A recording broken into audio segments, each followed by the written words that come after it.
when you cut the mozzarella curd, what you're trying to do is to have pieces that are not so large that it takes so much time to warm them up that you release a lot of butter fat, but at the same time you don't want them so small that there's so much surface area releasing all the flavor as well. So the perfect size would be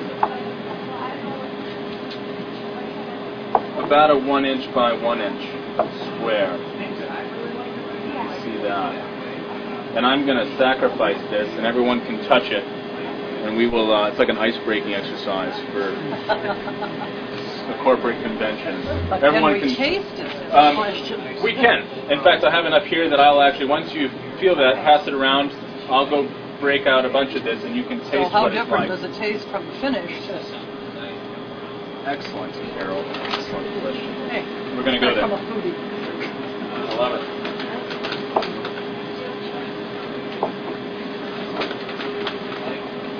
You're not going to want a very large piece to taste, I promise. Oh, really?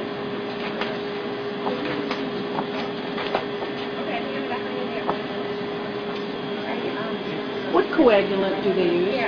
In this, it's citric acid. So as opposed to an enzyme like we talked about, an animal enzyme, this is going to be a citric acid rennet. You can also at home, there's a lot of home remedies for goat's milk mozzarella and cow's milk where they incorporate the microwave in citric acid, either straight from a citrus fruit or in powder form. You can do that.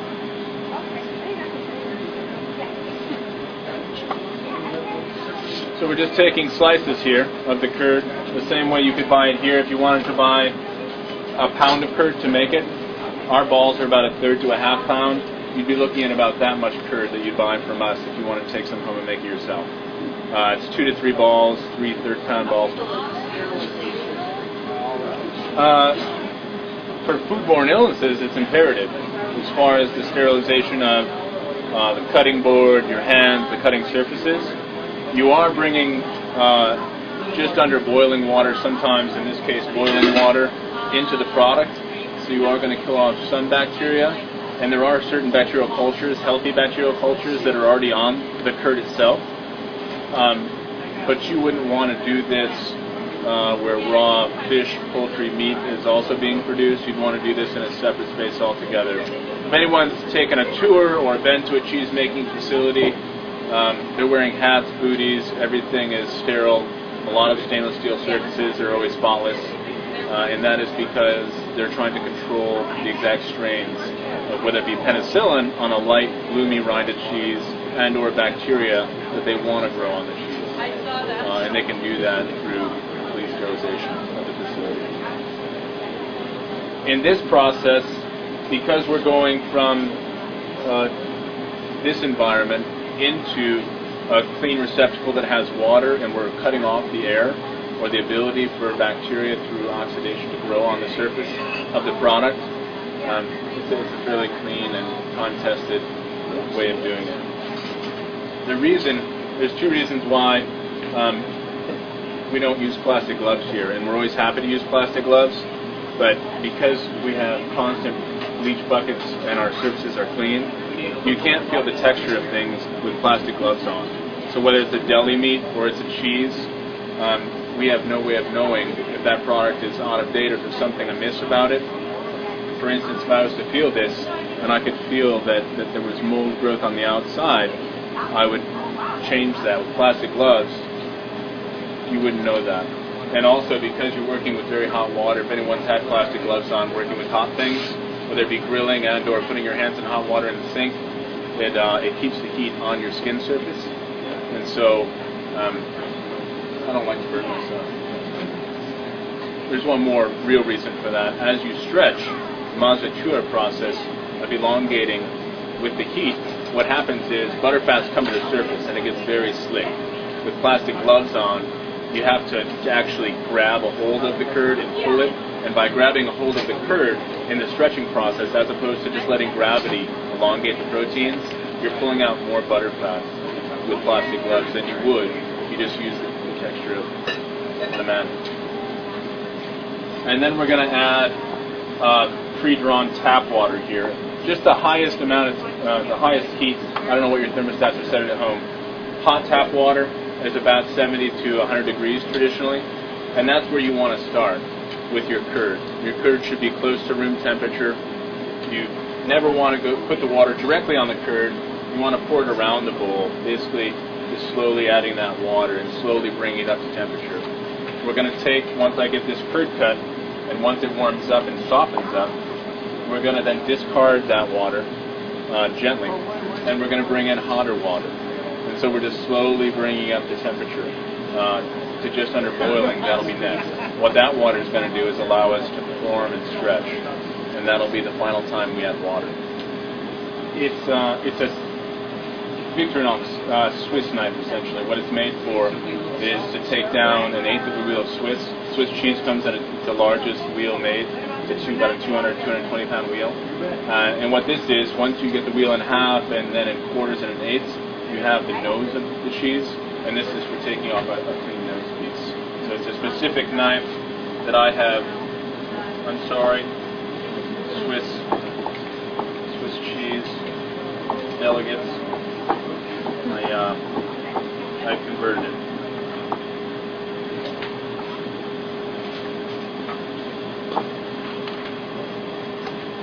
You could use any knife you have at home. The reason I use this one is because it gives me clean, long slices that are more uniform. Cleaver serrated knife.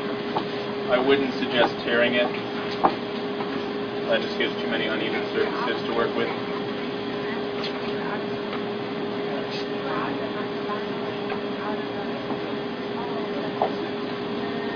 The size of the mozzarella ball you make is really dependent on your hand size, how much you can hold at one time and roll up and fit through, and I'll show you what I mean by that when we get there. But don't feel bad if you don't have perfect half-pound mozzarella balls.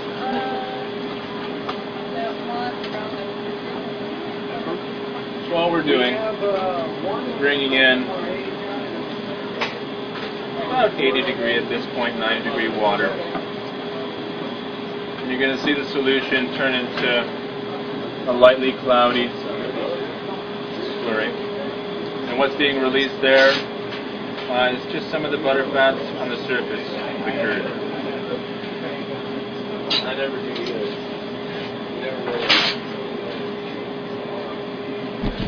We get our curd and we have about a week to use it, and that's a good point.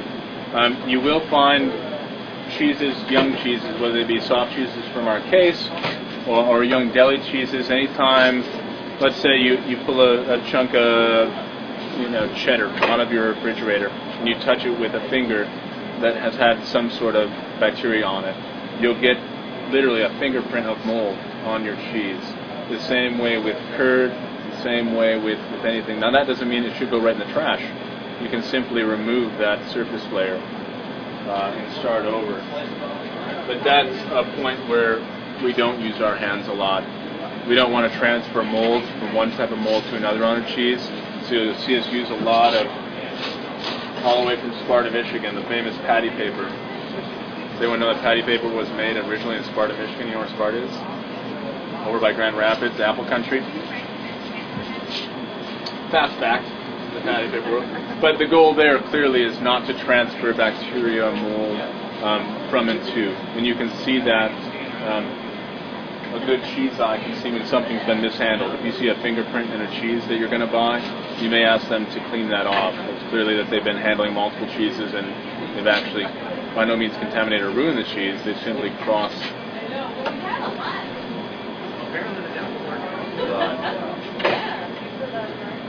So the coolness of the curd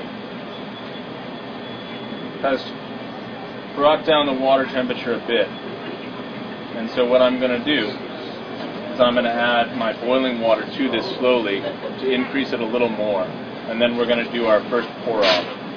And I'll pull a piece of curd out here once it softens up so you can see what it's like before you add the hot water. And what we're trying to do is we're trying to get that temperature 70 to 90 degrees to permeate all the way through the curd structure.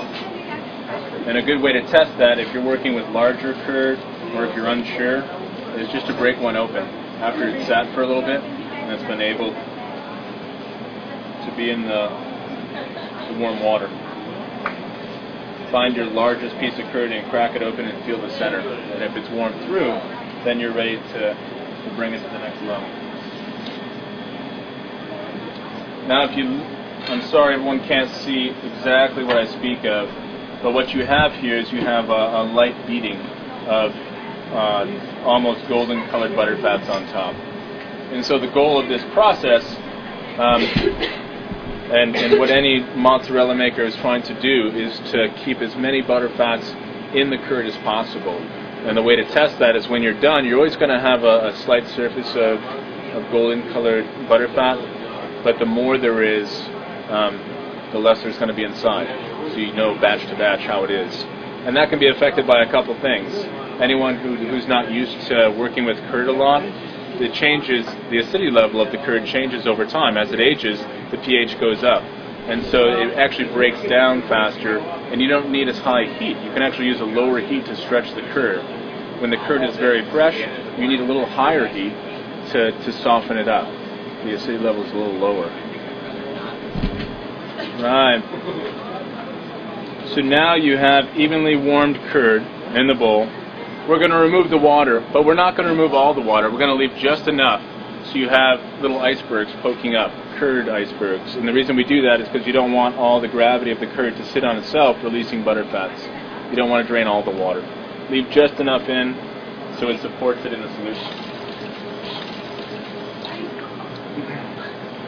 So there is how much I'm going to drain out.